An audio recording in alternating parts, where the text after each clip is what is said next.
O confronto que todos esperavam aconteceu, mas talvez não como a gente esperava.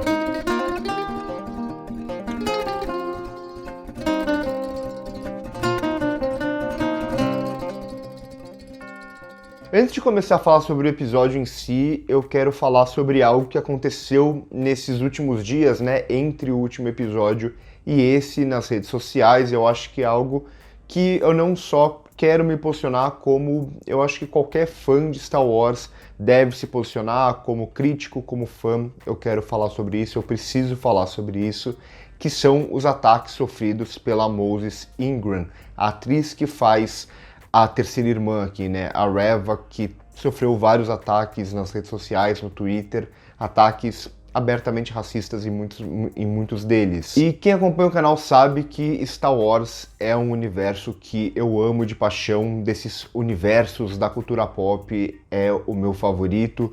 Eu dificilmente falo que eu sou fã de alguma coisa, né, até pela minha posição como crítico, acho que muitas vezes a gente tem que tentar ter um olhar distanciado, mas Star Wars eu sou muito fã e eu sempre deixei isso muito claro. Eu não só vejo os filmes, não só vejo as séries animadas, mas eu gosto de consumir o universo expandido como um todo. Gosto de consumir livros, gosto de consumir HQs, guias e tudo mais. Além de, claro, canais no YouTube, esse tipo de coisa. Então, Star Wars é muito presente na minha vida, assim, quase que diariamente.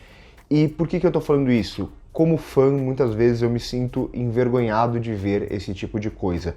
Muitas vezes eu me sinto envergonhado de ver a atitude de fãs ou de alguns que se dizem fãs de Star Wars fazendo esse tipo de coisa. Não é a primeira vez que há ataques desse tipo. A gente viu, por exemplo, com a atriz que fez a Rose lá no episódio 8 também. Aqui nesses dois primeiros episódios aconteceu um pouco, mas em menor escala, com a atriz que fez a Leia. Porra, é uma criança só.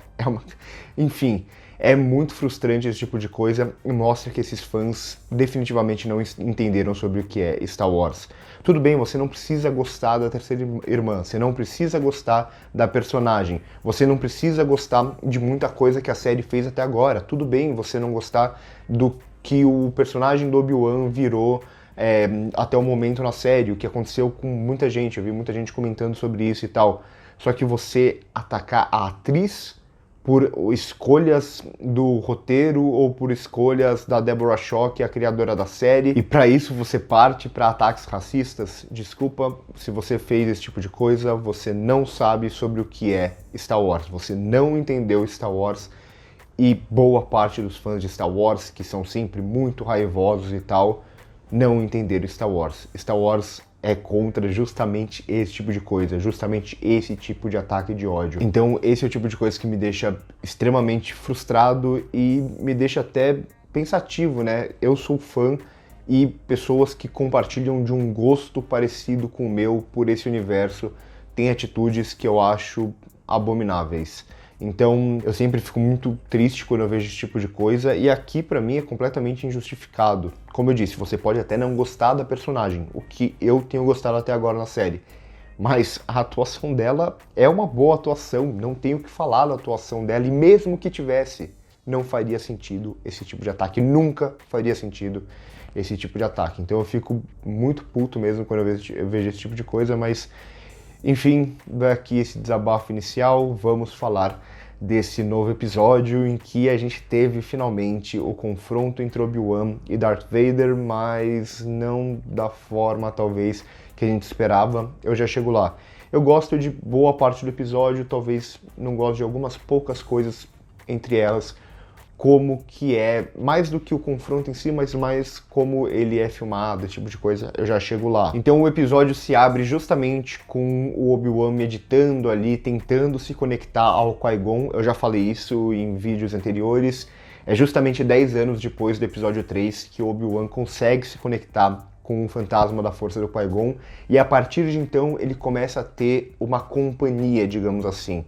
Faz muito sentido pra mim, pelo menos, o Obi-Wan da série. Eu sei que muita gente não tá gostando, mas são 10 anos do episódio 3 ao episódio 4, ele fica completamente isolado ali em Tatooine, ele não se fecha pra força nível o que a série Junda fez lá em Jedi Fallen Order, de se fechar completamente pra força e tudo mais, mas aqui ele tem uma dificuldade de se conectar com a força de uma forma mais intensa, digamos assim. A gente vê isso na prática durante os episódios. E faz total sentido que seja dessa forma, não só por esse isolamento, não só pela queda da Ordem Jedi. A gente sabe que os Jedi eles sofrem muito com o sofrimento de outras pessoas, mas também pelo fato de que ele não pode ser descoberto também. O Obi-Wan ele não pode chamar a atenção, então até a conexão dele com a força acaba sendo mais fraca, digamos assim, nesse sentido. E isso é muito visto em outras obras do universo expandido. Eu já citei aqui o From Certain Point of View do filme 4, que é justamente quando fala sobre essa conexão dele com o Qui-Gon, e lá ele fala muito sobre esse isolamento, sobre como ele se sentia sozinho, como ele se sentia fraco, em muitos momentos ele pensava em desistir e quase enlouquecia.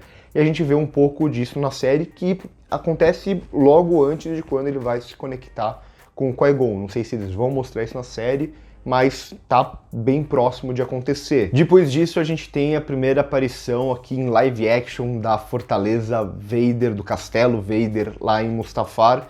Para quem não sabe, o Vader ele vai construir justamente a fortaleza dele. A gente vê isso na HQ, que foi lançada recentemente pela Panini, Darth Vader Omnibus, e ele vai construir justamente o castelo dele. Tem toda uma história para ele construir o castelo dele, envolvendo um Sith antigo e tudo mais, mas ele basicamente pede essa opção de construir um castelo e o Palpatine dá luz verde para ele, digamos assim, e aí a partir de então ele constrói a própria fortaleza dele, justamente onde ele teve a maior derrota, a derrota para o Obi-Wan lá no episódio 3 em Mustafar. A gente vê aqui a fortaleza em um grande escopo, digamos assim. Eu acho bem interessante o que esse episódio faz, sobretudo em como usa o ambiente e os planos gerais. Então a gente tem grandes planos aqui, tanto para contrastar a fortaleza do Vader, de certa forma a solidão dele em meio àquela lava, também na fortaleza dos Inquisidores, que a gente vai ver logo em seguida, que a gente já tinha visto lá no jogo Jedi Fallen Order, com os grandes planos gerais lá no planeta Mapuzo, que aí já é uma situação bem diferente. Aquele isolamento é o Obi-Wan e a Leia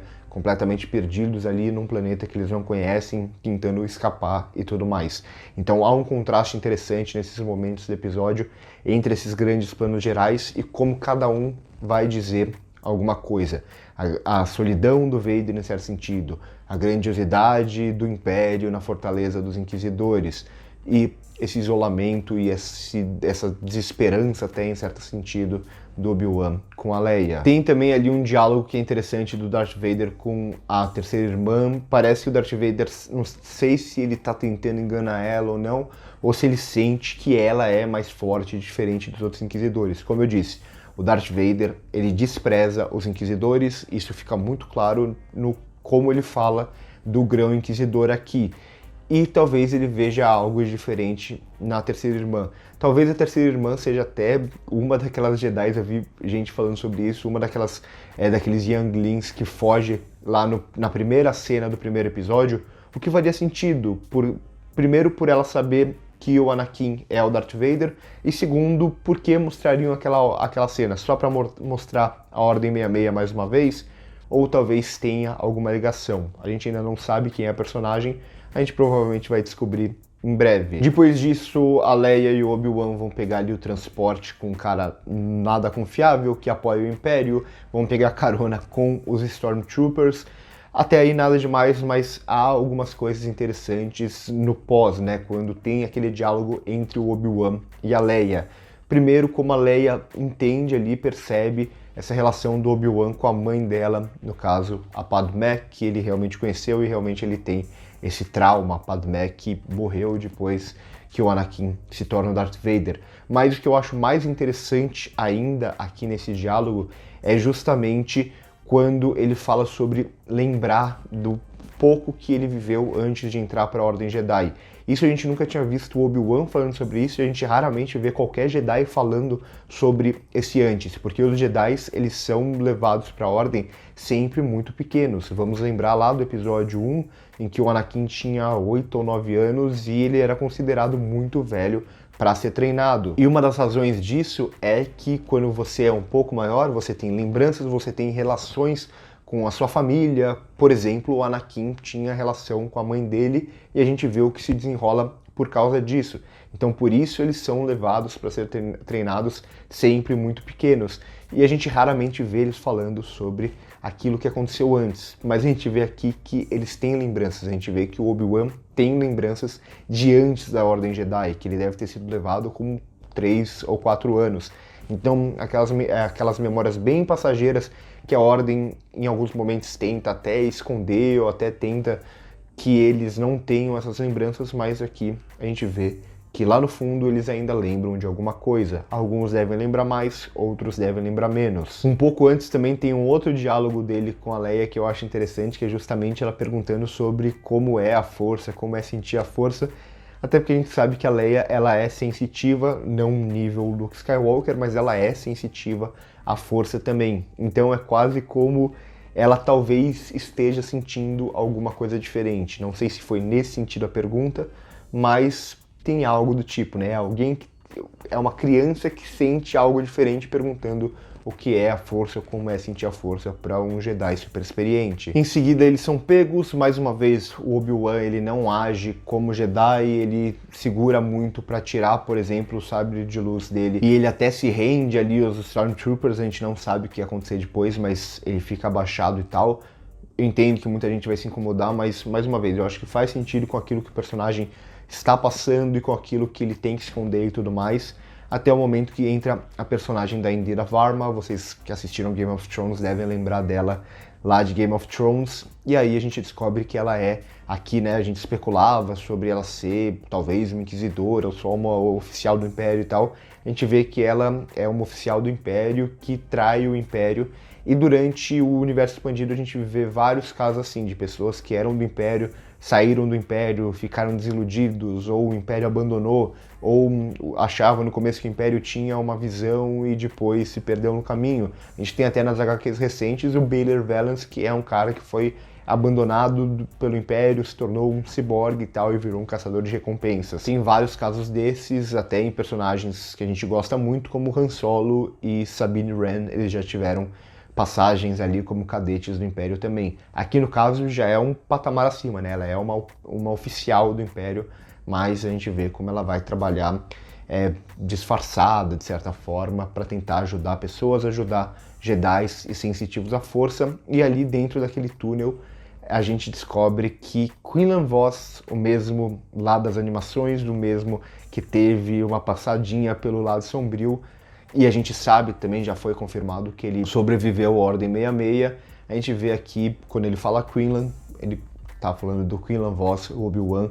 Não sei se ele vai aparecer na série, provavelmente não, mas é uma menção a um Jedi, digamos, importante ou relevante, pelo menos, lá de Clone Wars. E aí, depois disso, pela primeira vez, o Obi-Wan, ele não consegue, digamos, ficar quieto vendo o Darth Vader. Ele sente primeiro a presença do Anakin, isso eu acho muito interessante, a presença do Darth Vader, e até por isso ele dá uma parada ali, e depois disso, pela primeira vez, digamos, ele age como um Jedi, o que se espera de um Jedi, não completamente, mas ele pelo menos desvia ali o Darth Vader daquelas pessoas, leva ele para outro lugar e enfrenta o Darth Vader, ainda que até com um pouco de medo, parece, né, um pouco de receio, porque ele não está forte na força. O próprio Darth Vader fala isso, que os anos fizeram mal para o Obi-Wan. Então o Obi-Wan daqui até o Obi-Wan do episódio 4, ele começa a se conectar mais com a força, e parte disso vem dessa conexão que ele vai ter com o Qui-Gon Jinn mais pra frente. Aqui a gente vê que ele nem é páreo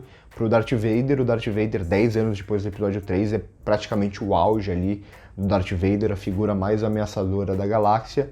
Então a gente tem aqui o duelo. Eu não gosto muito de como o duelo é filmado, é um duelo que a gente vê pouca coisa, é um duelo muito curto. Até faz sentido ser curto pelo Darth Vader estar muito mais forte do que o Obi-Wan e tal, mas a gente não vê muito das coisas acontecendo, ele é muito cortado até pela montagem para mostrar também a Leia tentando fugir ali e sendo pega pela Reva. Então não gosto muito de como ele é filmado. Eu não tenho nem tanto o problema, é que já vi muita gente que é fã de Star Wars falando que não gosta de, por exemplo, quando a Ahsoka Tano apareceu lá em The Mandalorian, queria ver mais ela fazendo as piruetas, aquele tipo de coisa que a gente via muito em Clone Wars, que a gente viu muito na trilogia prequel. Eu não acho que esse tipo de coisa vai voltar tanto em Star Wars. Eu acho que as lutas elas vão começar a ser mais pé no chão. Claro que não um nível 4, 5, 6, porque a gente tem muito mais tecnologia para fazer as lutas até atualmente, mas eu não acho que os Jedi vão ficar dando piruetas, esse tipo de coisa, que tinha muito CGI, muita gente reclamava disso também. Eu acho que as lutas vão ser mais pé no chão. Mas uma coisa é as lutas serem mais pé no chão, outra coisa é a gente praticamente não vê nada do que está acontecendo, como acontece aqui nesse episódio. Então me decepcionou um pouco. Esse encontro me decepciona não necessariamente pelo que acontece, mas principalmente por como a gente não consegue ver muito do que está acontecendo ali. E até uma luta não muito bem encenada. Gosto um pouco dessa imponência do Darth Vader, a ponto do Obi-Wan ficar até quase caído ali e tal, mas no geral é uma luta um pouco decepcionante. Não sei se eles voltarão a se enfrentar aqui na série. Se for só essa luta, eu pessoalmente fiquei um pouco decepcionado. Também não gosto ali daquele momento em que o fogo separa os dois. O fogo tem um simbolismo muito forte quando o Darth Vader tenta queimar ele, claro, pelo que aconteceu depois da luta dos dois lá em Mustafar. Mas depois disso, quando resgatam o Obi-Wan, o Darth Vader ficar parado por causa do fogo, mais uma vez, tem um simbolismo, mas na prática não faz muito sentido com o que a gente viu no universo expandido, que o Darth Vader ele não tem medo nenhum, por exemplo, em Mustafar, de passar pelo meio da lava muitas vezes. Então, para mim não fez muito sentido ele simplesmente ficar olhando e deixar o Obi-Wan ser resgatado porque tinha fogo entre eles. Comentem aqui embaixo o que vocês acharam, comentem aqui embaixo o que vocês acharam do episódio, se vocês gostaram ou não da luta, o que vocês acharam de tudo que eu comentei e se ficou faltando alguma coisa aqui também, algum detalhe que vocês pegaram e eu esqueci de comentar. Curte o vídeo se gostou, se inscreve no canal se ainda não é inscrito, no primeiro comentário fixado tem as nossas outras redes sociais. Por hoje é isso e corta.